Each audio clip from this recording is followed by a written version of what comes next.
C'est parti pour le calendrier judiciaire du mois de mars 2024. Le 1er mars, des militants écologistes, membres du collectif Dernière Rénovation, sont renvoyés devant le tribunal correctionnel de Paris pour avoir aspergé de peinture la pyramide du Louvre en octobre dernier. Le 4 mars s'ouvre le procès en appel du crash de la Yéménia, la compagnie aérienne yéménite, dont l'un des avions s'était écrasé en 2009 au large des Comores, faisant 152 morts, parmi lesquels de nombreux Français. Du 4 mars au 16 mai prochain, la SNCF, plusieurs de ses filiales et employés sont renvoyés devant le tribunal correctionnel de Paris à la suite de l'accident ferroviaire d'Egversheim dans l'est de la France. Le 14 novembre 2015, un TGV d'essai y avait déraillé, causant la mort de 11 personnes et des dizaines de blessés. Le 5 mars prochain, Roman Polanski et la directrice de la publication de Paris Match sont renvoyés devant le tribunal correctionnel de Paris à la suite d'une plainte en diffamation de l'actrice Charlotte Lewis. Cette plainte fait suite à une interview du cinéaste dans laquelle il avait notamment qualifié d'odieux mensonges les accusations d'abus sexuels de l'actrice. Du 11 au 15 mars prochain, Youssef Tilla comparaît devant la cour d'assises spécialement composée de Paris pour tentative d'assassinat en relation avec une entreprise terroriste.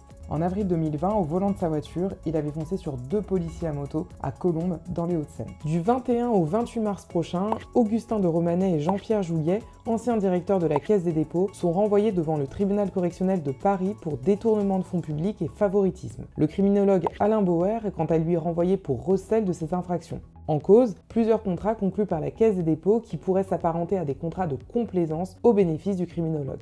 Le 28 mars prochain, un homme d'une trentaine d'années est renvoyé devant le tribunal correctionnel de Bordeaux pour avoir proféré des menaces de mort envers Cyril Hanouna, son garde du corps Mokhtar et l'animateur Arthur.